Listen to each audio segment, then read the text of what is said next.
ಒಂದು ಮೇಜರ್ ಒಂದು ಹರಿಜನ್ ಚಂದ್ರಪ್ಪ ಆಯ್ತು, ಈಗ ಆಮೇಲೆ ಅಡ್ವೊಕೇಟ್ ರವಿ ಆಗೋಯ್ತು, ಈಗ ಬಂಜಪ್ಪನ ಯಾರು ಇವನು ಹೊಸಬಾ ಅವಂದು ಆಗಿದೆ. ಈಗ ಮೂರನೇದು, ಈಗ ನಾಲ್ಕನೇದು ಈಗ ರವಿನೋ ಪ್ರಕಾಶ್ ಪಿಂಟು ಇವರು ಆಗಬಹುದು. ಇದು ಹೇಳಕ್ಕಾಗಲ್ಲ, ಯಾಕಂದ್ರೆ ಇದು ರಿವೆಂಜ್ ಅಷ್ಟೇ. ಈ ರಿವೆಂಜ್ ಅಲ್ಲಿ ಇದ್ರಾಯ್ತು. ನಮ್ಮ ಇವರು ಯಾರು ADG ಇದಾರಲ್ಲ, ಮಿಸ್ಟರ್ ಅಲೋಕ್ ಕುಮಾರ್, ಅವರು IGP ಆಗಿದ್ದಾಗ ಅವರು ಈ ಏರಿಯಾದೆಲ್ಲ ಪೆಟ್ರೋಲಿಂಗ್ ಮಾಡಿ ಅವರು ಅಲ್ಲಿ ನೈಟ್ ಹಾಲ್ಟ್ ಮಾಡಿದ್ರು. ಹೌದು ಸರ್. ಹಾಲ್ಟ್ ಮಾಡಿದ್ದೆ ಎಲ್ಲ ಹಳ್ಳಿಗಳಲ್ಲಿ ಒಬ್ಬೊಬ್ರಿಗೂ ಕರೆಸಿ ಎಲ್ಲ ಇದು ಮಾಡಿದ್ರು. ಆಗ ಕಡಿಮೆ ಆಯಿತು. ಆಗ ಇದ್ದಕ್ಕಿದ್ದಂಗೆ ಮತ್ತೆ ಇದು ಯಾವಾಗ ಈ ಪಿಂಟೋ ಮತ್ತೆ ಅವರನ್ನ ಆಸ್ತಿ ಎಲ್ಲ ಇದು ಆಗೋಯ್ತು, ಆಗ ಸ್ವಲ್ಪ ಇವಂದು ಜಾಸ್ತಿ ಆಗೋಯ್ತು. ಪಿಂಟೋದು ಗ್ರೂಪ್ ಯಾವತ್ತಾನು ಒಂದ್ ದಿವಸ ಇವನು ಬಂಗಪ್ಪನ್ಗೆ ಮರ್ಡರ್ ಮಾಡಬೇಕು ಅಂತ ಹೇಳಿದ್ದೆ ಪ್ಲಾನ್ಡ್. ಸೊ ಒಂದು 4 ಜನ ಸೇರ್ಕೊಂಡಿದ್ದೆ ಬಂದಿದೆ. ಈ committed in the open this at in the night at 9:30 ಏನೋ ಮಾಡಿದ್ದಾರೆ. ಇದು ಪೊಲೀಸ್ ನೆಗ್ಲಿಜೆನ್ಸ್ ಇರುತ್ತೆ. ಪೊಲೀಸ್ಗೆ ಗೊತ್ತಿರುತ್ತೆ ಇದು ಯಾವುದು ಈ ಮರ್ಡರ್ ಆಗಿರೋದು ಅನ್ನೋದು ಪೊಲೀಸರಿಗೆ ಗೊತ್ತು. ಯಾಕಂದ್ರೆ ಪ್ರಕಾಶ್ ಪಿಂಟೋ ಇದಾನಲ್ಲ, ಈಸ್ ಒಂದು ನಟೋರಿಯಸ್ ಫೆಲೋ. ಅವ್ರು ಒಂದ್ ದಿವಸ ಇವರಿಗೆ ಮರ್ಡರ್ ಮಾಡೇ ಮಾಡ್ತಾರೆ ಅಂತ ಹೇಳಿದೆ. ಬಟ್ ಪೊಲೀಸ್ ಅವ್ರ ಆಕ್ಷನ್ ತಗೊಂಡಿದೆ, ಅವ್ರಿಗೆಲ್ಲ ಕರ್ಸಿದ್ದೆ 107 ಹಾಕಿ ಅವ್ರಿಗೆ ಬಾಂಡ್ ಪೇಪರ್ ಎಲ್ಲ ತಗೊಂಡಿದೆ. ಅವ್ರು ಸ್ವಲ್ಪ ಕಡಿಮೆ ಮಾಡಿಸ್ಬೇಕಾಗಿತ್ತು, ಆದ್ರೆ ಮಾಡಿಲ್ಲ ಪೊಲೀಸ್ನವರು. ಅವ್ರೇನ್ ಮಾಡಿದ್ರು, they took revenge and committed murder. Sir, Bhagappa Harijan ಕೊಲೆ ಭೀಮಾ ತೀರದ ಸೇಡಿನ ಸರಣಿ ಹತ್ಯೆನಾ ಇದು? ಇಲ್ಲ, ಅದು ಏನಾಗಿದೆ ಸರ್, ಅಲ್ಲಿ ಭೀಮಾ ತೀರದಲ್ಲಿ ಈಗ ಇದು 3ನೇ ತಲೆ ಹೋಗ್ತಾ ಇರೋದು. ಈಗ ಇವಂದು ಚಂದ್ರಪ್ಪಂದು ಆಗೋಯ್ತು, ಮತ್ತೆ ಭಾಗಪ್ಪಂದು ಆಯ್ತು, ಮತ್ತೆ ರವಿ ಅಂತ ಹೇಳಿದ್ರೆ ಅಡ್ವೊಕೇಟ್ ಸರ್ ಆತ. ರವಿ ಅವನು ಅಡ್ವೊಕೇಟ್, ಅವನಿಗೇನೆ ಬಿಟ್ಟಿಲ್ಲ ಅಂತ ಹೇಳಿದ್ರೆ ಇನ್ನು ಜನಸಾಮಾನ್ಯರಿಗೆ ಬಿಡ್ತಾರ? ಅಲ್ಲಿ ಡೀಲಿಂಗ್ಸ್ ಜಾಸ್ತಿ ಸರ್. ಅಲ್ಲಿ ಡೀಲಿಂಗ್ಸ್ ಜಾಸ್ತಿ. ಒಂದೊಂದು ಎಕರೆ, ಒಂದು 10 ಎಕರೆ 20 ಎಕರೆ ಇದಾಗೋಗ್ಬಿಟ್ಟಿರುವಾಗ ಕಡಿತಾನೆ. ಯಾರೋ ಭಾಗಪ್ಪ ಆಗಲಿ ಅಥವಾ ಬೇರೆಯವರಾಗಲಿ. Apart from this thing, GLs ಅದು ಇದು ಏನೇನಿದೆ ಎಲ್ಲ ತಗೊಂಡ್ಬಿಡ್ತಾರೆ ಸರ್. ನೀವು ಫೋಟೋದಲ್ಲಿ ನೋಡಿರ್ಬೇಕು, ಭಾಗಪ್ಪ ಎಲ್ಲ ಹಾಕೊಂಡಿದ್ದಾನೆ ಎಲ್ಲ. ಅಲ್ಲೆಲ್ಲ ಕಂಟ್ರಿ ಮೇಡ್ ಪಿಸ್ಟಲ್ಸ್ ಅದೆಲ್ಲ ಸಿಗುತ್ತೆ ಸರ್ ಅಲ್ಲಿ. ಅದು ಇಂಡಿ ಬಾರ್ಡರ್ ಮತ್ತೆ ಶೋಲಾಪುರ್ ಬಾರ್ಡರ್ ಅಲ್ಲಿ ಇವೆಲ್ಲ ಸಿಗುತ್ತೆ.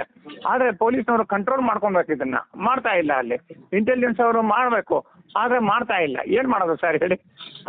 ಸರ್, ಭಾಗಪ್ಪ ಅರ್ಜನ್ ಕೊಲೆ ಹಿಂದಿರುವ ಉದ್ದೇಶ ಆದ್ರೆ ಏನ್ ಸರ್? ಸರ್, ಭಾಗಪ್ಪ ಅರ್ಜನ್ ಕೊಲೆ ಹಿಂದಿರುವ ಉದ್ದೇಶ ಏನ್ ಸರ್ ಅವ್ರದ್ದು? ಅದು ಯಾವಾಗ ರವಿ ಮರ್ಡರ್ ಆಗೋಯ್ತು ಸರ್, ರಿವೆಂಜ್ ಇತ್ತು. ಅದೇನದು ಭೀಮಾ ತೀರ, ಅದು ಕಾವೇರಿ ತೀರ ಅಲ್ಲ. ಈ ಕಾವೇರಿ ತೀರದ ಒಬ್ಬನೇ. ಹೌದು ಸರ್, ಭೀಮಾ ತೀರದ ಹಂತಕರು ಅಂತ ಒಂದು ಸಿರೀಸೇ ಬಂತು ಸರ್. ಹೌದು ಹೌದು ಸರ್. ಅದೇನಾಗೋಯ್ತು, ನಮ್ಮ ಒಂದು ಕಾವೇರಿ ತೀರದಲ್ಲಿ ಇದ್ದಾಗ ವೀರಪ್ಪನ್ ಅವನಿಗೆ ಮುಗಿಸ್ಬಿಟ್ರು ಪೊಲೀಸ್ನವರು. ಆಯ್ತಾ?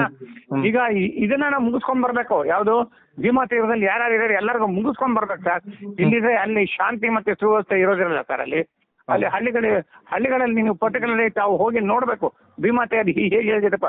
ಭೀಮಾ ನದಿ ತೀರದಲ್ಲಿ ಎಲ್ಲ, ಬಟ್ ಏನ್ ಮಾಡಿದ ಅಲ್ಲಿ ಸುತ್ತಮುತ್ತಲು ಹಳ್ಳಿಗಳು ಈ ತರ ಇದಾವೆ ಸರ್.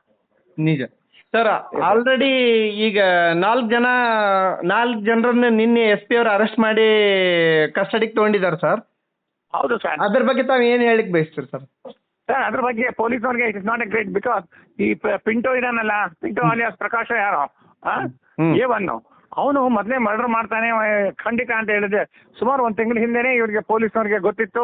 SP ಸಹ ಮೀಟಿಂಗ್ ಎಲ್ಲ ಮಾಡಿ ಎಲ್ಲ ಹೇಳಿದ್ರು. ಆದ್ರೆ ಅವನಿಗೆ ಸರಿಯಾಗಿ ತಾಕತ್ತಾಗಿ ಪೊಲೀಸ್ನವರು, ಅಲ್ಲಿಂದ ಲೋಕಲ್ ಪೊಲೀಸ್ ಅವರು ಆಕ್ಷನ್ ತಗೊಂಡಿಲ್ಲ.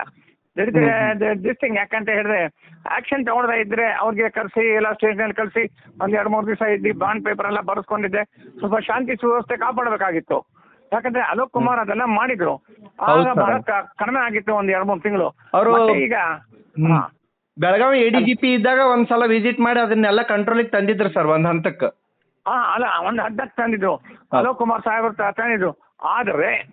ಆದ್ರೆ ಯಾವಾಗ ಅಲೋಕ್ ಕುಮಾರ್ ಅವರು ಟ್ರಾನ್ಸ್ಫರ್ ಆಗಿ ಇದಾಗ ಗುಲ್ಬರ್ಗಾ ರೇಂಜ್ ಹೊಟ್ಟೋಗ್ಬಿಟ್ರು, ಆಗ ಏನಾಗೋಯ್ತು, ಮತ್ತೆ ಸಡಿಲ ಆಯ್ತು. ಇದಕ್ಕೆ SP ಸಾಹೇಬರು ಬಹಳ ಮುಖ್ಯವಾಗಿ, ಅತಿ ಮುಖ್ಯವಾಗಿ ಅವ್ರು ಕಂಟ್ರೋಲ್ ಮಾಡೋದು ಪವರ್ಸ್ ಆಗಿದೆ. ಪರ್ಟಿಕ್ಯುಲರ್ಲಿ ಯಾಕಂತ ಹೇಳಿದ್ರೆ, ಈಗ ಬಿಜಾಪುರ ಅಷ್ಟೇ ಒಂದೇ ಒಂದು ಸಿಟಿ, ಒಂದು ಡಿಸ್ಟ್ರಿಕ್ಟ್ ಮಾತ್ರ ಇದು ಇಷ್ಟರಲ್ಲಿ ಆಗ್ತಾ ಇರೋದು. ಆದ್ರೆ ಬೆಳಗಾಮಲ್ಲಿ ಹೀಗೆಲ್ಲ ಸೀರಿಯಸ್ ಆಗಿ ಆಗ್ತಾ ಇಲ್ಲ, ಬಾಗಲಕೋಟೆಲ್ಲಿ ಆಗ್ತಾ ಇಲ್ಲ, ಗುಲ್ಬರ್ಗಾದಲ್ಲಿ ಆಗ್ತಾ ಇಲ್ಲ.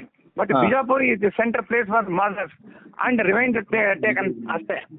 ಅದು ಎಲ್ಲಿ ಯಾವಾಗ ಮಾಡಬೇಕು, ಪೊಲೀಸ್ನವ್ರು ಮಾಡಬೇಕು ಸರ್. ಇದು ಭೀಮಾ ತೀರ ಹಂತಕರದ ಸರಣಿ ಹಂತಕರದ ಕತೆ ಇಲ್ಲಿಗೆ ಇದು ಮುಗಿಯುತ್ತಾ ಸರ್? ಸರ್ ಎಲ್ಲಿ ಸರ್ ಮುಗೀತದೆ? ಬೆಂಗಳೂರಲ್ಲಿ ಒಬ್ಬ ರೌಡಿ ಮನೆಗಾದ್ರೆ ಅವನ್ನ ಅಸೋಸಿಯೇಟ್ ತಗೊಂಡೋಗಿದೆ ಇನ್ನೊಬ್ರಿಗೆ ಮರ್ಡರ್ ಮಾಡ್ತಾನೆ. ಹೀಗೆ ಒಬ್ರಿಗೊಬ್ರು ಇದಾಗುತ್ತೆ. ಈಗ ಪಿಂಟೋ ನೆಕ್ಸ್ಟ್ ಲೀಸ್ಟ್ ಪಿಂಟೋಗೆ ಯಾವಾಗ ಮರ್ಡರ್ ಮಾಡ್ತಾನೋ ಅವನ ಬಗ್ಗೆ ಅವನ ಕೌಂಟರ್ ಪಾರ್ಟಿ ಹೀಗೆಲ್ಲ ನಡೀತಾ ಇರುತ್ತೆ. Police should take action. ಹಾ ಸರ್, ಇವನೇ ಲಾಸ್ಟ್ ಕೊಂಡಿಯಾಗಿದ್ದ ಆಕ್ಚುಲಿ ಭೀಮಾತೀರ ಹಂತಕರದ್ದು. ಭೀಮಾತೀರ ಹಂತಕರದ್ದು ಲಾಸ್ಟ್ ಕೊಂಡಿಯಾಗಿದ್ದ ಸರ್ ಇವ.